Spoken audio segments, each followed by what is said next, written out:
So we're getting started here with Unit 4B, which is going to cover inverse functions and function operations. And today we're going to look at concept 21.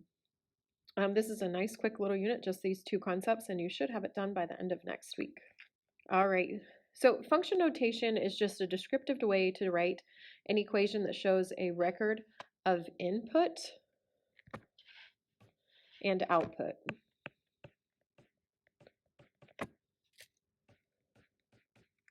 Okay, input is generally your x value and output your y value. So as you're looking at this, when you're, for the example here, when they say f of x equals 2x, if they plug a 2 in, f of 2 would equal 2 times 2, and you end up with getting 4. Domain is a rule for the input of functions that gives real number outputs. And the only thing that isn't real is going to be things that have imaginary numbers or things that won't work, like dividing by 0. The function operations that we're going to be looking at today are add, subtract, multiply, and divide.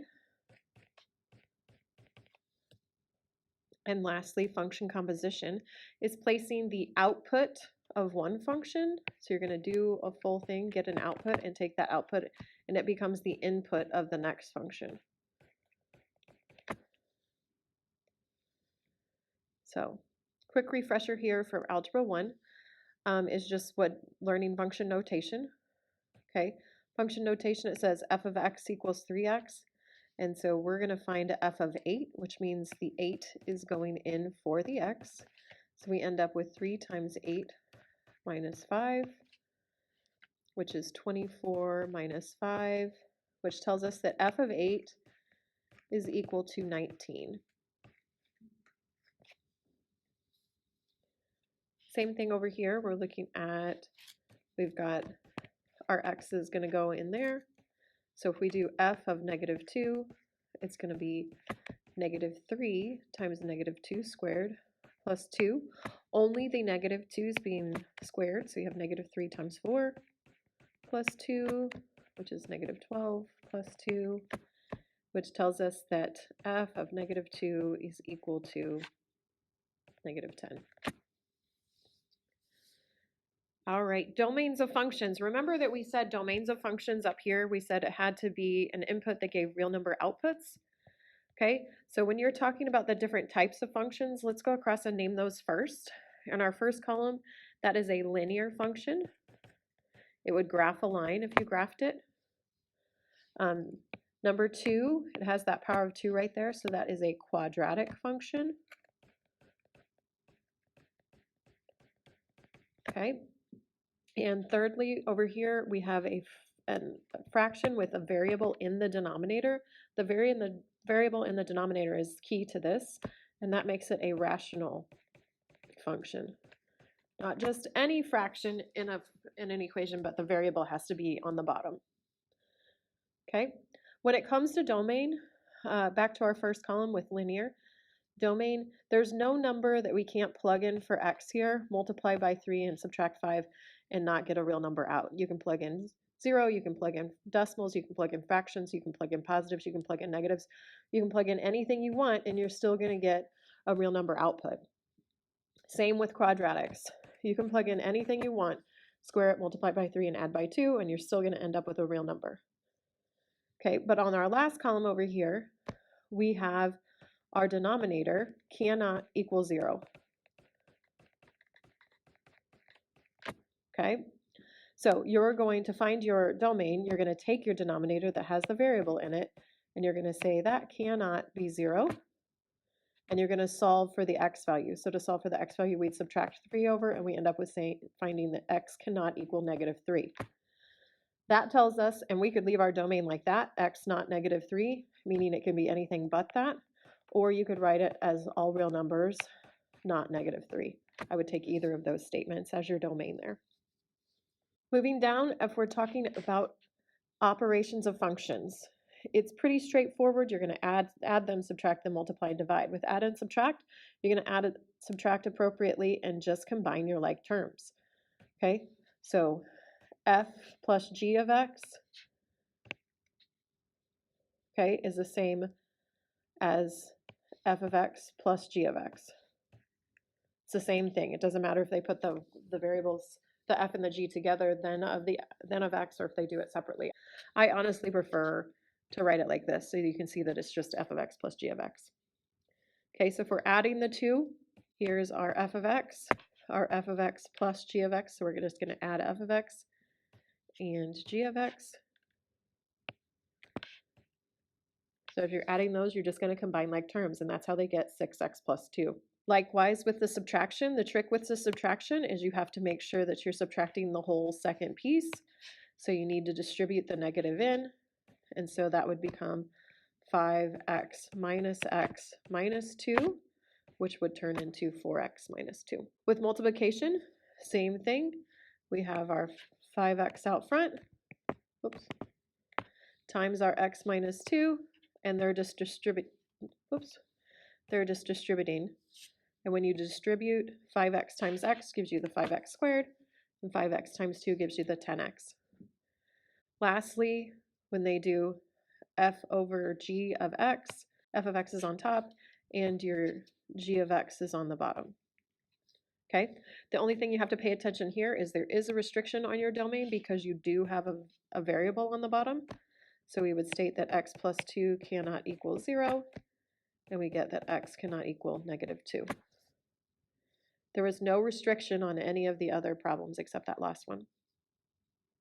Okay, moving on, they're asking us to practice this on our own and look at some examples. So they said make sure that the domain of both f and g, the x value has to be in the domain of the originals and of your new one.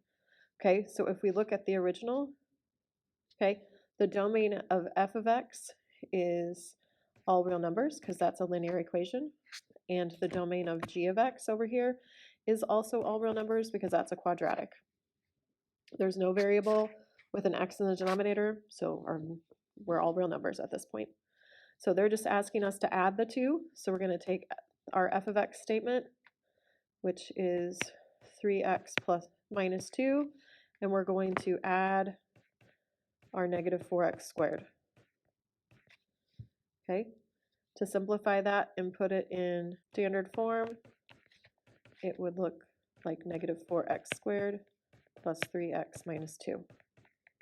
Okay, this again is still a quadratic, so our domain is still all real numbers. Over here, they're asking us to take, this is the same as taking f of x times g of x,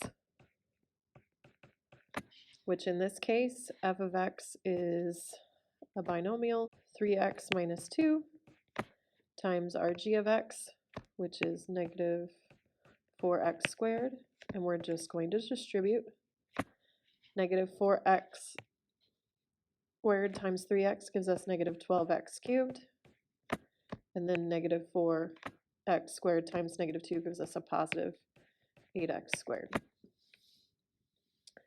And that is equal to f of x times g of x. There is a big difference between a tiny little dot in here and a big open circle, which you're going to find out when we talk about composition of functions, but it's important to pay attention to the fact that this is just multiplication. So our domain's still here, sorry, I forgot my equals, that was a negative 12x squared. Okay, so our domain, this is a cubic, and there's nothing that we can't plug in there because there's no fraction with a variable in the denominator, so our domain is all real numbers. Looking ahead at 3 and 4, as we look at the original functions, the f of x function, x minus 6, the domain is all real numbers. That's a linear equation. For g of x, our domain is, I don't know why I did that.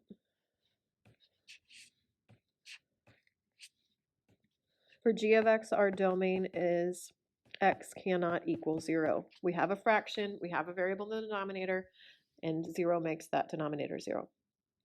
Okay, so over here they're asking us just put f of x on top of g of x. So when we do that, we're going to have 6 minus x on top over 1 over x.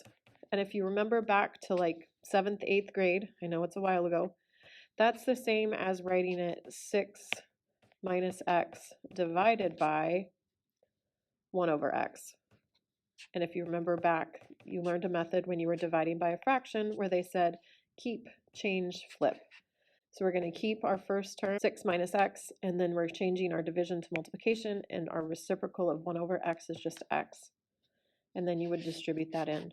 So we end up with f over g of x is equal to 6x minus x squared. Now, the domain on this, because we had a restriction up here for this domain, the domain still, that even though there's no fraction in the answer that we got, the original had a restriction, so we still have a restriction. So our domain is still x is not equal to 0. For g minus f, we're going to do our g of x is 1 over x minus our f of x. And we need to remember to distribute. So we get 1 over x minus 6 plus x. And you can leave it like that as far as we're concerned. Okay, there's your function and your domain because of that original g function, and because of the one that we just got, we still have 6 in the, or x in the denominator, so it's real numbers, not 0, because that would make your denominator 0. Lastly, composition of functions. When we look at composition of functions, order matters. So you read this piece right here. It's read f of g of x. It's a really weird way to say it, but it's f of g of x. And that's, if you think back to geometry when we did composition of transformations, where you would rotate and then reflect, or translate and then reflect, do different things, order mattered, and order is going to matter here too. So I honestly prefer to write them in this way because I can see that the g is inside, and that is exactly what you're going to do. Okay, you're going to take your f of x equation and you're going to plug the g into it. So we're going to do f of g of x becomes f of x squared plus 3. And in place of this x right here, we're going to plug that whole statement in. So it's going to equal -3 times our new x that we're using, which is x squared plus 3 minus 1. And then you're just going to distribute and combine like terms. And that is f of g of x that we just found right there. Okay? Neither of our original domains, f up here or g, neither of those had a restriction because that was a linear and a quadratic. So your domain is going to be all real numbers because we don't have a variable in the denominator there either. J of h of x for number 6. Okay, we're going to do j of h of x. H of x is 1 over x. Okay, so this function is going to go in for that x. We're going to go to the x function and plug it in. Okay, so it's going to be 2 times 1 over x, which is just equal to 2 over x. So j of h of x is equal to 2 over x. Because if you multiply 2 times 1 over x, you get 2 over x. And your domain, there's a variable in the denominator, and so x cannot equal 0 because that would make the denominator 0. And again, you can leave it like that, or you could state that it's all real numbers, not 0. All right, on number 7. Number 7 is, again, I prefer to look at them like this, but you need to know that this is the same thing. Okay, so you're working from the inside out, so we're going to find f of 0, and then we're going to take that answer, and this time, because it's f of f, we're going to take that answer and plug it back into f. So we're going to find f of 0. So we're using this function up here still. We're plugging that in. So f becomes -3 times 0 minus 1. and negative 3 times 0 is 0, so we get negative 1. Okay, so that input becomes the next output. So we're going to do f of negative 1. So we're going to go back to the f function again and plug it in for x. And we end up with 3 minus 1, which is 2.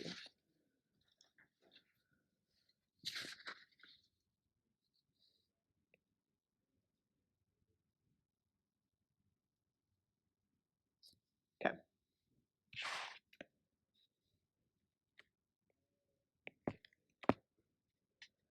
For f of g of 2, again, I prefer to write it like this. We're going to find g of 2 first. Work from the inside out. So we're looking at our g function up here. We're going to have 2 squared plus 3, which is 4 plus 3, which is 7. F of 7.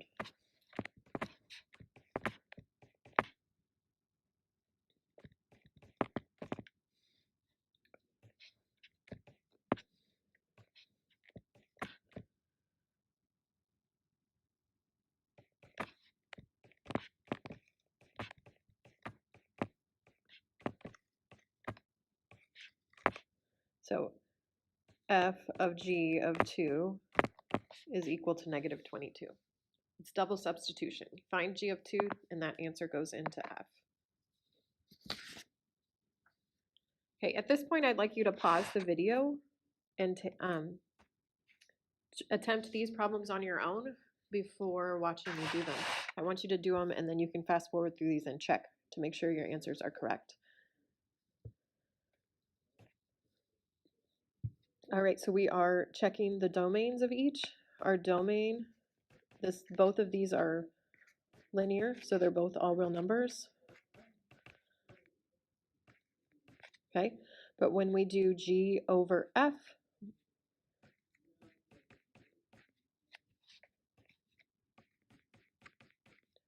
we end up with 3x plus 2 over 2x. There's no way to simplify that at this point. We don't need to do anything except that state that our domain, okay, your denominator is 2x, so you have to state that 2x cannot equal 0. If you divide both sides by 2, you get x cannot equal 0. So our domain is all real numbers, not 0. Okay, on number 2, they're asking us to multiply. It's just g of h times h, or g of x times h of x. So the domain again of each of these is all real numbers, because those are both linear. There's no variable with the denominator. Okay, and g of g times h, you're going to take 2x minus 1 times 3x minus 3, and you can create yourself a little box over here if you prefer, or you can FOIL it however you want to do it. I'm going to go ahead and do the box method, so I end up with 6x squared minus 3x minus 6x plus 3, and so g of x times h of x is equal to 6x squared minus 9x plus 3.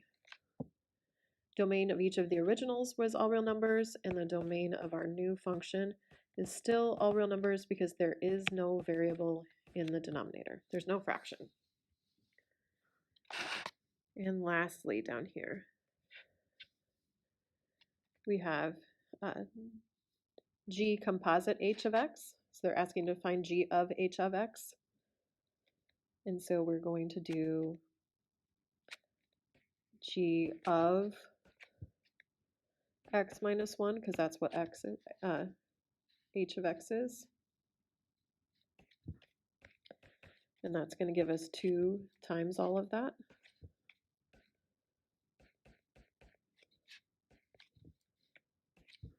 plus 3, and then we're just going to simplify. So we get 2x minus 2 plus 3. We end up with 2x plus 1.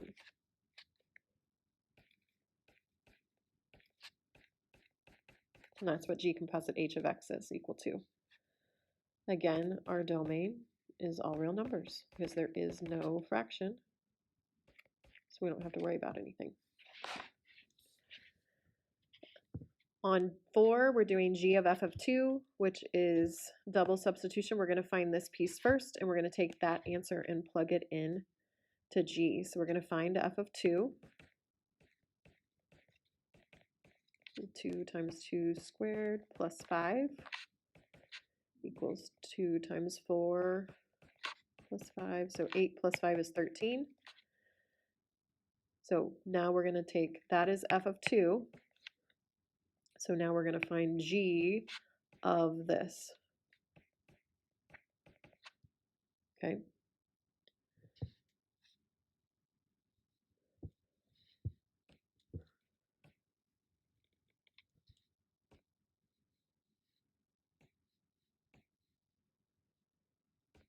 So now we're going to find G of 13.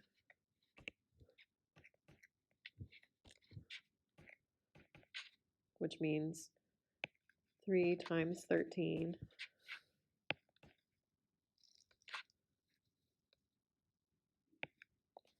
plus 2 equals 39 plus 2, which is 41. And that is G of f of 2.